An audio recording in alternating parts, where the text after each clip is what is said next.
Terima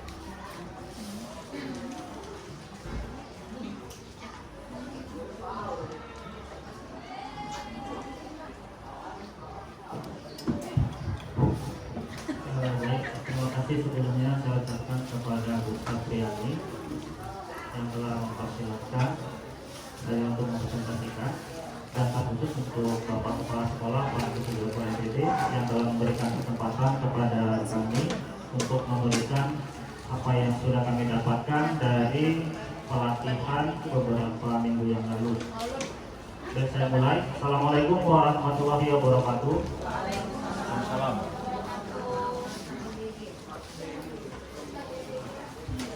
Pertama dan yang paling utama, mari sama-sama kita mengucapkan puji dan syukur kehadirat Allah Subhanahu wa Ta'ala, Tuhan yang Maha Esa, karena sampai hari ini kita semua masih diberikannya nikmat kesehatan jasmani dan rohani, sehingga kita semua masih bisa berkumpul dalam rangka pengibasan pembelajaran mendalam dan coding serta kecerdasan artifisial di SMA Negeri 1 Canggang. Baik, tanpa memperpanjang kalam, saya akan mulai saja penjelasan terkait dengan pembelajaran mendalam. Di sini untuk menjelaskan materi terkait dengan pembelajaran mendalam ada tiga pemateri, saya sendiri, kemudian Ibu Sri Andia, dan satu lagi Ibu Mustika Dewi. Sedangkan untuk yang KKA akan dijelaskan oleh Ibu Anissa Fitri. Nah, seperti yang dikatakan di awal oleh Bapak Kepala Sekolah, pembelajaran mendalam itu bukan kurikulum ya Bapak Ibu. Itu pendekatan. Kurikulumnya masih sama, yaitu kurikulum merdeka. Kalau kita lihat dari pengertiannya, pembelajaran mendalam itu pendekatan, Bapak Ibu. Pendekatan yang memuliakan dengan menekankan pada penciptaan suasana belajar dan proses pembelajaran yang berkesadaran atau istilahnya mindful, kemudian bermakna, meaningful, dan menggembirakan, joyful. Nah, tentunya ini melalui olah pikir, olah hati, olah rasa, dan olahraga secara holistik dan terpadu. Inilah pengertian dari pembelajaran mendalam. Jadi konsep utama kita itu bukan kurikulum ya Bapak Ibu, tapi ini pendekatan bagian dari kurikulum merdeka yang kita anut saat ini di kelas 10 dan kelas 11. Kemudian adapun tujuan dari pembelajaran mendalam ini adalah mewujudkan profil lulusan. Di sini profil lulusannya ada 8 dimensi Bapak Ibu. Kalau di sebelumnya itu 6 ya Bapak Ibu, atau P5. Kalau di PM ini ada 8. Nah, apa itu berkesadaran atau mindful? Kesadaran di sini maksudnya adalah pengalaman belajar peserta didik yang diperoleh ketika mereka memiliki kesadaran untuk menjadi pembelajar yang aktif dan mampu meregulasi diri. Artinya di sini Bapak Ibu, sebelum kita memberikan materi, kita harus memberikan mindful kepada siswa-siswi kita atau peserta didik kita, bahwasannya mereka itu memang memiliki tanggung jawab untuk belajar pada saat itu. Jadi mereka sudah sadar ingin belajar. Nah, ketika mereka sudah sadar ingin belajar, kita usahakan pembelajaran kita bermakna, meaningful. Nah, di sini yang dikatakan meaningful adalah peserta didik dapat merasakan manfaat dan relevansi dari hal-hal yang dipelajari untuk kehidupan mereka, Bapak Ibu. Jadi setelah mereka sadar bahwasanya mereka perlu untuk belajar, kita memberikan pembelajaran yang bermakna kepada mereka, meaningful. Dan perlu diingat, dalam pembelajaran mendalam kita juga harus menggunakan atau membuat prinsip yang menggembirakan atau joyful. Nah, di sini yang dimaksud dengan menggembirakan yaitu pembelajaran yang menggembirakan suasana belajar yang positif atau menciptakan suasana belajar yang positif, menyenangkan, menantang, dan memotivasi. Peserta didik di sini merasa dihargai Bapak Ibu atas keterlibatan dan kontribusinya pada saat proses pembelajaran. Jadi di sini peserta didik bukan hanya sekedar objek ya Bapak Ibu, tapi mereka juga diikutsertakan dalam pembelajaran yang menggembirakan atau joyful. Nah, ini adalah ketiga prinsip dalam pembelajaran mendalam. Saya ulangi, yang pertama itu berkesadaran atau mindful, kemudian bermakna, meaningful, dan menggembirakan atau joyful. Mulai dari awal sampai dengan akhir pembelajaran, ketiga prinsip inilah yang kita lakukan saat di dalam kelas Bapak Ibu. Kemudian tadi di awal juga sudah saya sampaikan, pembelajaran dalamnya tidak lepas dari olah pikir, olah hati, olah rasa, dan olahraga. Nah, kita lanjut ya Bapak Ibu. Inti dari konsep pembelajaran mendalam itu ada pada lingkaran ini Bapak Ibu. Yang pertama, dimensi profil lulusan. Di sini ada 8 dimensi yang harus kita capai pada pembelajaran di dalam kelas. Apa saja dimensi profil tersebut? Yang pertama itu keimanan dan ketakwaan terhadap Tuhan Yang Maha Esa. Ini sama ya Bapak Ibu seperti P5. Kemudian kewargaan. Nah, ini tambahan kewargaan.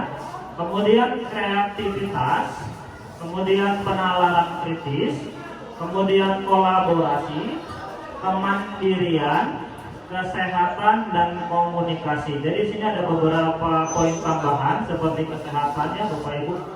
Nah, salah satu contoh kesehatan itu seperti MBG yang sudah kita lakukan, atau juga senam pagi yang setiap Jumatnya kita lakukan. Kemudian prinsip pembelajaran seperti di awal tadi sudah saya katakan. Itu ada 3, ada berkesadaran, bermakna, dan menggembirakan. Nah, kemudian pengalaman belajar. Di sini pengalaman belajar sebagai proses yang dialami peserta didik dalam pembelajaran, yaitu memahami, mengaplikasi, merefleksi. Nah, jadi pada saat pembelajaran ya Bapak Ibu, kita usahakan siswa itu sudah dapat memahami apa yang sudah kita jelaskan, kemudian mengaplikasikannya baik itu dalam diri mereka sendiri ataupun kepada masyarakat, dan juga merefleksi apa yang sudah mereka dapatkan pada saat pembelajaran. Dan yang terakhir itu kerangka pembelajaran. Nah, ada tambahan sedikit terkait dengan pembelajaran mendalam di bagian kerangka pembelajaran.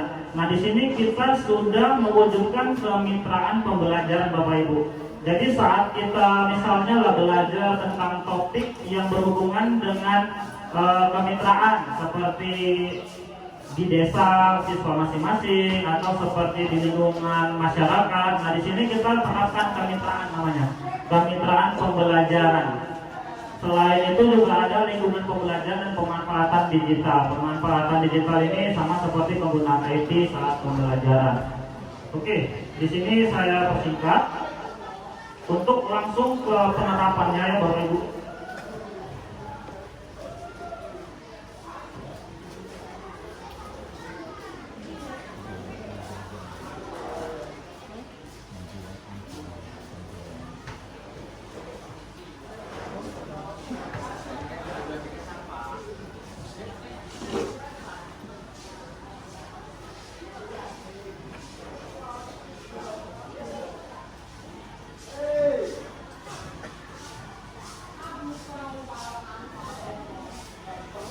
Nah, di bagian implementasi pembelajaran mendalam, langsung ke contoh nyatanya itu realnya ya Bapak Ibu.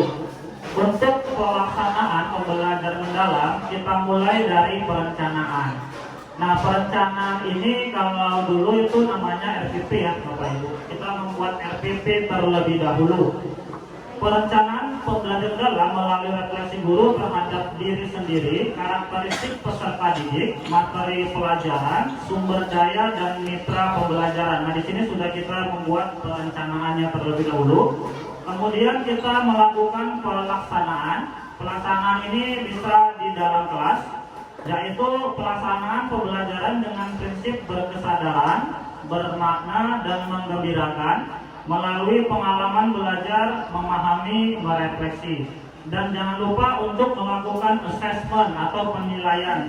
Assessment di sini Bapak Ibu tidak hanya berfokus pada teori saja, tapi juga bisa pemahaman konseptual yang mendalam, kemudian praktek atau keterampilan berpikir kritis, serta penerapan dalam kehidupan yang nyata. Itu disebut dengan assessment.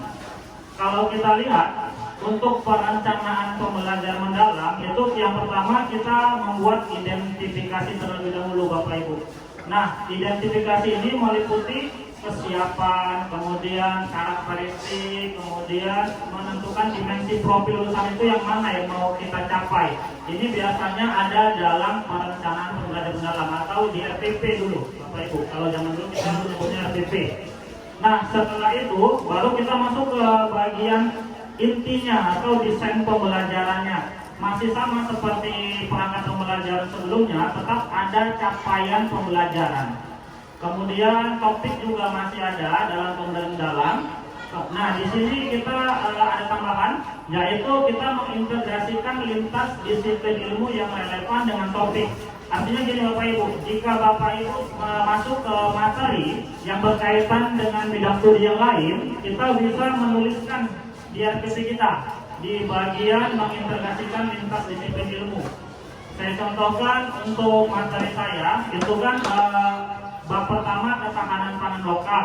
Di sini saya bisa mengintegrasikan bersama dengan bidang studi ekonomi untuk memasarkannya, atau bidang studi biologi untuk menguji kadar gizi dalam makanan produk lokal, seperti itu Bapak Ibu. Jadi ada penambahan di PM di bagian integrasi lintas disiplin ilmu. Jadi tidak hanya berdiri sendiri pelajaran tersebut, tapi juga bekerja sama atau berkolaborasi dengan disiplin ilmu yang lain yang berhubungan dengan topik atau tujuan pembelajaran. Kemudian barulah kita menentukan tujuan pembelajaran dan menentukan kerangka pembelajaran. Nah, di sini sudah masuk ke bagian inti pada pembelajaran. Setelah itu kita mulai masuk ke pengalaman belajar.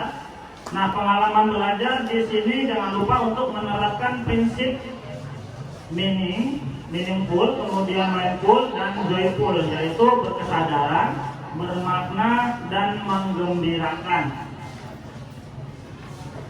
Oke, kalau kita lihat di poin pembelajaran itu yang pertama ada bagian identifikasi, ya kan Bapak Ibu. Kemudian ada materi pelajaran yang berkaitan dengan topik kita. Kemudian kita pilih dimensi profil lulusan. Kalau di kurikulum Merdeka itu kan hanya ada 6 ya Bapak Ibu. Kalau di pembelajaran mendalam itu ada 2 tambahan di bagian kesehatan. Kemudian ada capaian pembelajaran, lintas disiplin ilmu, kemudian tujuan pembelajaran, topik pembelajaran. Nah, di bagian ini juga ada penambahan, yaitu adanya praktek pedagogis, kemudian kemitraan pembelajaran, kemudian lingkungan pembelajaran, dan pemanfaatan digital. Nah, setelah itu baru kita masuk ke langkah-langkah pembelajaran. Langkah-langkah pembelajaran itu ada awal. Nah, awal di sini kita terapkan prinsip pembelajaran mendalam, yaitu berkesadaran, bermakna, dan menggembirakan. Nah, kemudian ada bagian inti. Di bagian inti pembelajaran kita masukkan memahami, mengaplikasi, dan merefleksi. Dan yang terakhir ada penutup. Biasanya di sini penutup ini ada bagian refleksi. Dan yang terakhir assessment pembelajaran atau penilaian dalam pembelajaran. Oke, jadi itu saja Bapak Ibu yang terkait dengan implementasi pembelajaran mendalam.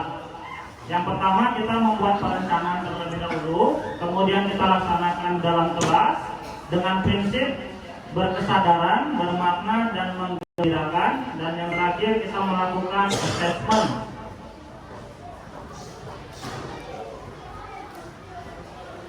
Nah, kalau untuk contoh dalam pembelajaran mendalam, ya Bapak Ibu, di sini ada beberapa bidang studi. Saya ambil untuk bidang studi bahasa.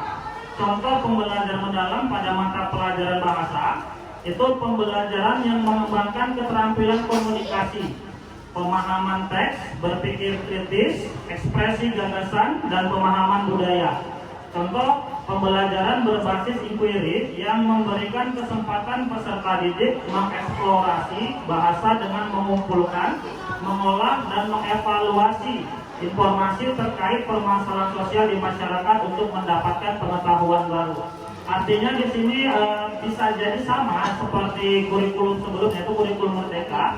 Hanya saja di sini bisa lintas bidang studi yang lain atau melibatkan bidang studi yang lain untuk satu topik yang berkaitan gitu Bapak Ibu. Nah, kemudian di sini juga ada contoh pembelajaran mendalam yang memahami. Memahami di sini contohnya guru memberikan stimulus untuk membangkitkan rasa ingin tahu peserta didik dan mulai mengidentifikasi topik yang akan dieksplorasi. Jadi Bapak Ibu sebelum melakukan pembelajaran dalam kelas, Bapak Ibu melakukan namanya kan apersepsi. Nah, apersepsi itu usahakan ada berkesadaran. Artinya siswa itu datang ke sekolah itu untuk apa gitu. Atau satu pembelajaran kita itu untuk apa? Jadi di situ memunculkan mindful atau berkesadaran. Nah, dan jangan lupa kita juga harus memunculkan bahwasanya mereka belajar di kelas kita itu harus memiliki bermakna. Artinya kita yang menciptakan suasana kelas itu supaya bermakna pada peserta didik kita. Dan yang terakhir menggembirakan. Menggembirakan di sini sebagai contoh seperti adanya ice breaking, ya kan Bapak Ibu, ataupun pembelajaran yang menarik yang untuk siswa-siswi itu merasa tidak menjadi beban gitu. Artinya mereka tetap joyful atau bergembira. Ya, itu saja mungkin yang berkaitan dengan pembelajaran mendalam yang kami dapatkan dari pelatihan kemarin ya Bapak Ibu. Untuk melengkapinya saya mintakan kepada teman saya Bu Mustika Dewi, ya, kemudian Ibu Trihandia, dipersilakan.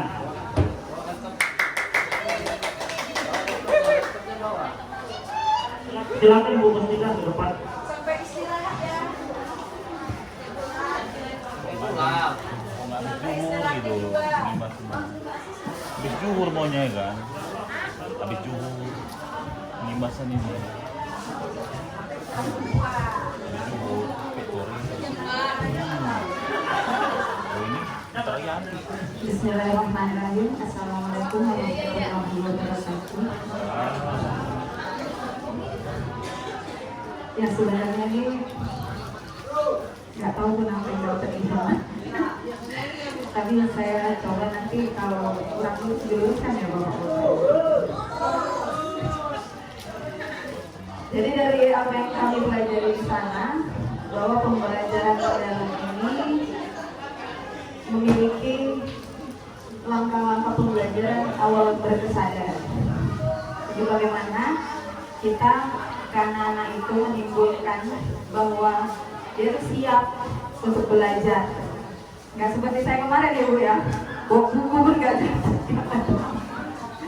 Jadi mereka tuh tertarik untuk belajar besok itu apa. Kita coba pakai stimulus atau pakai